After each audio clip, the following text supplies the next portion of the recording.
60 డేస్లోనే. I think ఇంకా remakes అనేది ఐ డోంట్ థింక్ సో.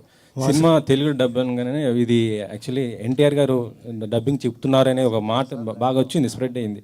కానీ చూస్తే వాయిస్ వేరే వాళ్ళది ఉంది. ఏంటి ఎవరు? ఏమో అయితే నేను పొద్దున్న చూసి షాక్ అయ్యాను.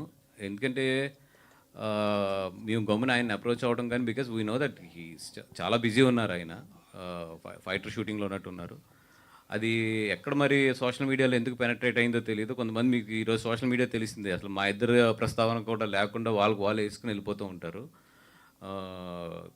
ఎందుకంటే మాకున్న చాలా షార్ట్ టైం, ఈ షార్ట్ టైంలో ఏది బెస్ట్ చేయగలదో చూస్తున్నాం. కానీ గమ్మున పొరపాటును కూడా అట్లాంటిది మేము ఆయన అప్రోచ్ అవ్వడం కానీ అట్లాంటిది అసలు లేదా ఆయన ఇది చెప్పడం కానీ ఇది లేదు. అది ఎక్కడో సంథింగ్ రాంగ్ కమ్యూనికేషన్ అదంతా కూడా.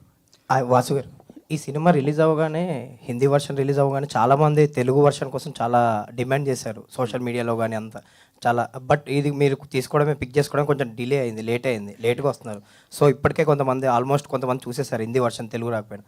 సో లేట్ అయింది, ఎందుకు అంత అప్రోచ్ లేట్ అయింది అంటే ముందు నుంచి? అంటే వన్ థింగ్, నేను చూస్తాను కూడా ఒక 4-5 డేస్ లేట్ అయ్యాను. అపార్ట్ ఫ్రమ్ దట్ ఏంటంటే చేద్దాం అనుకున్న తర్వాత ఇదివరకు అంత ఈజీగా లేదు. ఇప్పుడు సెన్సార్ ప్రాసెస్ కానీ ఇవన్నీ కూడా, and at the same time క్వాలిటీతో ఇది చేయాలి డబ్బింగ్. అందుకని డబ్బింగ్ కూడా నియర్లీ డే అండ్ నైట్ కష్టపడుతున్నా కూడా still we are in a very tight situation.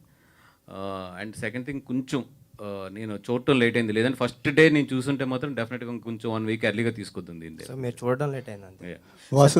జనసేనకు సంబంధించి జనసేన యానివర్సరీ రాబోతుంది, దానికి సంబంధించి సెలబ్రేషన్ సంబంధించి మీకు బాధ్యతలు అప్పగించారని బయట అనిపిస్తుంది. ఎలా ఉండబోతుంది సెలబ్రేషన్స్? నాకు ఏ పబ్లిసిటీ అండ్ సోషల్ మీడియా బాధ్యతలు అప్పచెప్పారు ఆ పర్టికులర్ సభకు సంబంధించి. I will give my best support. And అధికారంలోకి వచ్చిన తర్వాత ఫస్ట్ ఆవిర్భావ సభ కాబట్టి డెఫినెట్గా అందరూ కూడా చాలా హ్యాపీ మూడ్లోని అండ్ చాలా గట్టిగా పెద్దగా ఒక చరిత్రలో నిలిచిపోయే ఒక విధంగా తయారు ఈ సభ జరుగుద్దని చెప్పి అనుకుంటున్నాను. చాలా గ్రాండ్గా ఉండబోతుంది, చాలా గ్రాండ్గానే చేస్తారని అంటే నాకు ఆ వైబ్స్ అయితే తగులుతున్నాయి. ఇక్కడ అమ్మ నాకే